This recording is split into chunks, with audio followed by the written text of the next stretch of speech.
one of the focus that I will be pushing in Washington is trade and investment between the US and Africa. And one of the instruments that is in place is the Africa Growth and Opportunities Agreement. So AGOA is one big element that gives Africa quota-free, duty-free access to the huge American market. It is not about Kenya alone, it's about the continent. And it speaks to the subject I already said, value addition, agro-processing, manufacturing. How do we make sure that this market that is available to us as a continent, we don't send their raw materials? We create jobs locally, we create value locally, and export finished products. That way we get more value. So that is one aspect. But even as I speak to that, we also need to be organized. And this is a conversation also we intend to have internally as a continent. President Kagame did a wonderful job with the reform of the African Union. A job in the last summit of the AU, he handed over to me. I intend to complete the job President Kagame started of reforming the African Union so that it is fit for purpose and it focuses on three critical things. Number one, it becomes a clearer, louder voice for our continent, speaking for 1.4 billion people. Clearer in the sense that we were initially a liberation movement. That's now behind us. All countries in the continent are liberated. We need to refocus Africa Union so that it does our economic diplomacy. Number one, trade, investment. Number two, it becomes our instrument for peace and security. This continent is ravaged by conflict. We have war this way, that way, the other way. We must be able to manage conflict, reduce war, so that we can focus this continent as a continent of investment. Nobody will invest in our continent if there is conflict everywhere.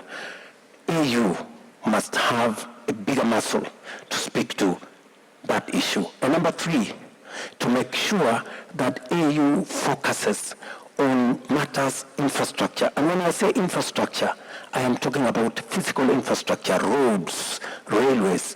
I am talking about digital infrastructure, making sure that we leverage on technology to make sure that we unlock the potential of the continent. I am talking about infrastructure broadly. Those are, in my opinion, the three things we must do to get the EU being focused so that it speaks for 1.4 billion people, gets our market organized so that we can trade, we can engage with other entities, whether it's the US, whether it is China, whether it is Europe, whether it is India, at par. And this is one of the assignments that we as leaders in this continent have taken it upon ourselves, that we are going to get organized so that we don't have a fragmented market. We have a voice that is loud, that is clear, that is focused around the AU. I don't think it is the case that they are not listening. I think they are. In fact, we have managed to move the debate from where it was to where it is. When we started this debate, the whole proposition of reforming the international financial architecture, nobody used to listen to it. Today, every country, from the US to European Union to China, all of them have come to the conclusion that what we were saying, that the current international financial architecture is not fair, everybody has come to agree with us. And in fact, they are now asking, what is the mechanism of us to reform this financial architecture? So that's number one. I think we have a win there, but everybody now agrees there is a problem. This international financial architecture is not fair. That's number one. Number two, there is a realization that what we have been saying, that we need more concessional resources, there is already a convergence of thoughts. And I could see it last 2 weeks when we had the IDA conference in Nairobi, that there is now a greater realization that African countries, countries in the developing world, need concessional, long-term, adequate resources. And number 3, the World Bank, the IMF actually, has already come round. The SDR, special drawing rights, that initially benefited countries that did not need the money. Now, they have agreed that we need to rechannel the SDRs through, our proposal was Africa Development Bank, because that way it will get to more developing countries like Kenya, Rwanda, and others, and it will get to those countries at concessional rates. And again, those resources can be leveraged so that we get more resources into our economies. When the current multilateral development banks came into being in 1945, countries like Kenya did not exist. And yet, Kenya is now the 7th largest, maybe 6th largest economy in Africa. We're a big player. And yet, our status is neither here nor there. It is time that we have a new conversation, because the lenders are important, but the borrowers are important too. Development partnership has 2 components on both sides. So we must have a candid conversation so that we have an organization that is democratic, that is representative, so that all of us have an equal voice on what happens.